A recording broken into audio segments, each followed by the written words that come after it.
Welcome students, educational perfection চ্যানেলে তোমাদের সকলকে সুস্বাগতম।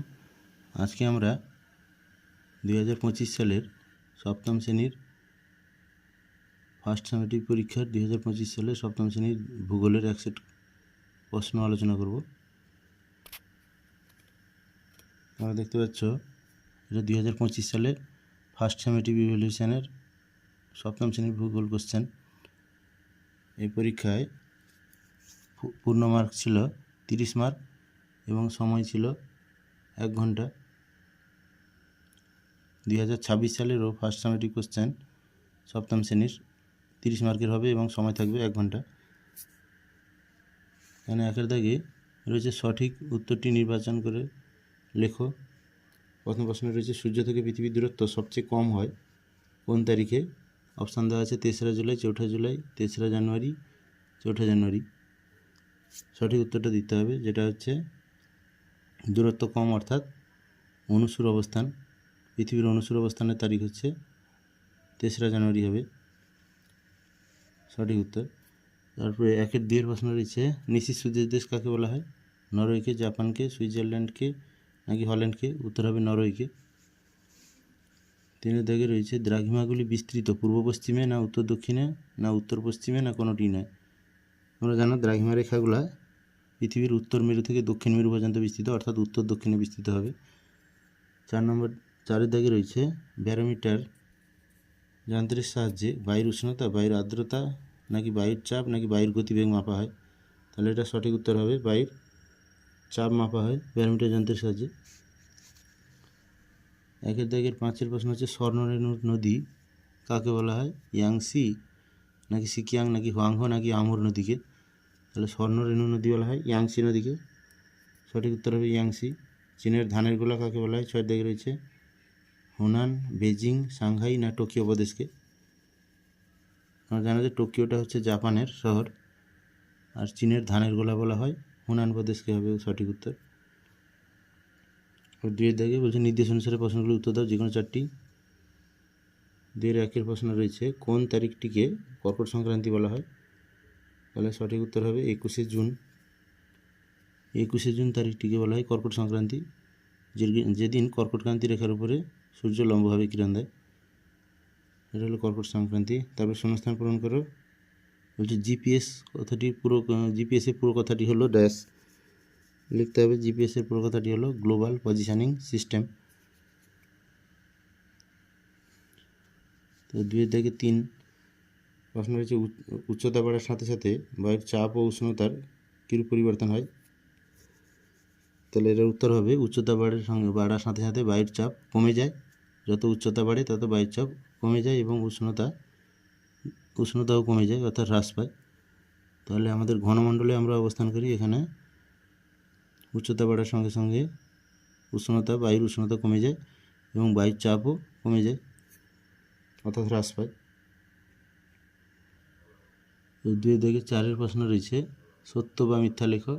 বেজিং শহরকে চীনের ম্যানচেস্টার বলা হয়, এটা সত্য না মিথ্যা লিখতে হবে। এটা মিথ্যা হবে, কারণ হচ্ছে সাংহাই শহরকে চীনের ম্যানচেস্টার বলা হয়, বেজিংকে চীনের ম্যানচেস্টার বলা হয় না।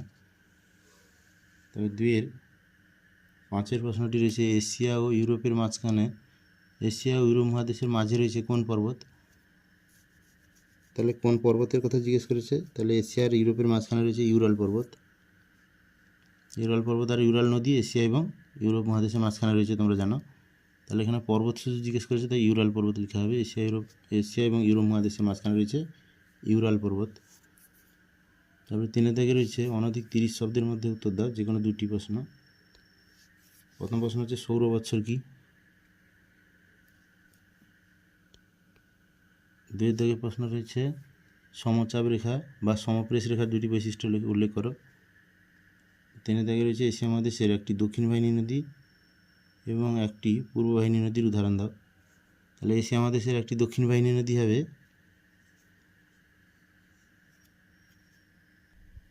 গঙ্গা হতে পারে অথবা মেকং হতে পারে, যে কোনো একটা নদীর নাম লিখতে পারে। দক্ষিণ বাহিনী নদী গঙ্গা হতে পারে, আর পূর্ব বাহিনী নদী হবে হোয়াংহো বা ইয়াংসি। 4 দাগে প্রশ্ন হচ্ছে অনধিক 50টি শব্দের মধ্যে উত্তর দাও। যে কোনো দুটি করতে হবে। অক্ষরেখা দ্রাঘিমারেখার মধ্যে 3টি পার্থক্য লেখো। 3 দিনের 6 মার্ক রয়েছে এগুলো, প্রতিটা 3 মার্ক করে 2টা প্রশ্নের উত্তর দিতে হবে। তাহলে অক্ষরেখা দ্রাঘিমারেখার পার্থক্য তোমরা লিখতে পারবে, এটা ইম্পর্টেন্ট আছে। অক্ষরেখা মূলত পূর্ব থেকে পশ্চিমে বিস্তৃত, আর দ্রাঘিমারেখাগুলো উত্তর থেকে দক্ষিণে বিস্তৃত। আর অক্ষরেখাগুলোর সংখ্যা হচ্ছে মোট 179টি, আর দ্রাঘিমারেখার সংখ্যা হচ্ছে 360টি। অক্ষরেখার সাহায্যে আমরা কোনো স্থানের জলবায়ু সম্বন্ধে ধারণা পাই, আর দ্রাঘিমারেখার সাহায্যে আমরা কোনো স্থানের স্থানীয় সময় নির্ধারণ করতে পারি, অর্থাৎ দ্রাঘিমারেখার সাহায্যে সময় নির্ধারণ করা যায়। এগুলো পার্থক্য লিখবে। তারপরে 2 দাগে রয়েছে উত্তরায়ণ ও দক্ষিণায়ন। দক্ষিণায়নের মধ্যে পার্থক্য, দক্ষিণায়ন বলতে কী বোঝো, উত্তরায়ণ ও দক্ষিণায়ন বলতে কী বোঝো। উত্তরায়ণ বলতে সূর্যের উত্তর দিকের আপাতগতি, যখন সূর্য ক্রমশ কর্কটক্রান্তি রেখার উপর লম্বভাবে কিরণ দেয়, পরপর উত্তর দিকে গতি থাকে। আর দক্ষিণায়ন বলতে কর্কটক্রান্তি থেকে যখন মকরক্রান্তির দিকে সূর্যের আপাত সঞ্চারণ হয়, অর্থাৎ দক্ষিণায়ন হয় 21শে জুন থেকে 22শে ডিসেম্বর পর্যন্ত, অর্থাৎ 22শে ডিসেম্বর দক্ষিণ গোলার্ধে মকরক্রান্তির উপরে সূর্য লম্বভাবে কিরণ দেয়। আর উত্তরায়ণ হয় 22শে ডিসেম্বরের পর থেকে 21শে জুন পর্যন্ত। তারপরে 4 থেকে 3 প্রশ্ন রয়েছে, এশিয়া মহাদেশকে চরম বৈশিষ্ট্যের মহাদেশ বলা হয় কেন। এটা তোমরা ভূগোল বইতেই প্রশ্ন উত্তর পেয়ে যাবে। এশিয়া মহাদেশের প্রথমেই এই উত্তরটা রয়েছে, এশিয়া মহাদেশকে চরম বৈশিষ্ট্যের মহাদেশ বলা হয় কেন। অর্থাৎ এশিয়া মহাদেশে উষ্ণতম স্থানও যেরকম রয়েছে, সেরকম শীতলতম স্থানও রয়েছে।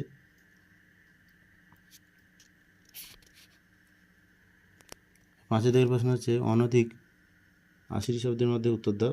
যে কোনো দুটি করতে হবে, 5 মার্ক করে, 5 দুনে 10 মার্ক। 5-এর 1-এ রয়েছে, বায়ুচাপের তারতম্যের কারণগুলি লেখো। অর্থাৎ বায়ুচাপ পার্থক্য ঘটে কেন, নিম্নচাপ উচ্চচাপ সৃষ্টির কারণগুলো লিখতে হবে। আর 5-এর 2 রয়েছে, এশিয়া মহাদেশের নিরক্ষীয় জলবায়ু অঞ্চলের জলবায়ু ও স্বাভাবিক উদ্ভিদের পরিচয় দাও। আর 5-এর 3 প্রশ্ন রয়েছে, এশিয়া মহাদেশের উত্তর বাহিনী নদীগুলিতে প্রায়ই বন্যা হয় কেন। এশিয়া মহাদেশের দক্ষিণ দিকে প্রবাহিত নদীগুলির বৈশিষ্ট্য উল্লেখ করো। 2 + 3 মোট 5 মার্ক। এখানে ফার্স্ট সামেটিভ ভূগোল কোশ্চেন সমাপ্ত হলো। মোট 30 মার্কের পরীক্ষা, সময় 1 ঘন্টা। Thank you.